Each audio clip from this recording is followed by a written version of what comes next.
समाधान.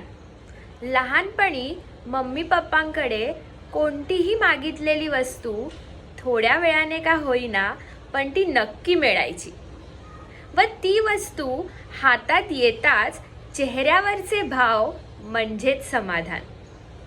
मग ती वस्तू गावभर दाखवत मिरवायची. नंतर कॉलेजात एखाद्या ग्रुपमध्ये एंट्री हवी असेल व ती मिळाल्यास झालेलं समाधान. हे सगळं किती निखळ होतं ना.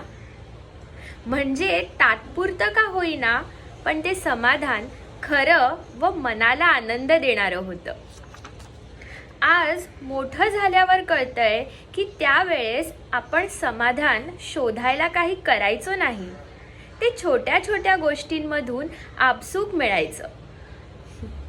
मात्र आज ते शोधायला गेलो तरी सापडत नाही. मोठे झालो, गरजा वाढल्या, जबाबदाऱ्या पडल्या. ह्या सगळ्यात स्वतःचं समाधान मात्र आता हरवून गेलं. आता दुसऱ्याच्या चेहऱ्यावरचं समाधान बघण्यासाठीची धडपड सुरू झाली.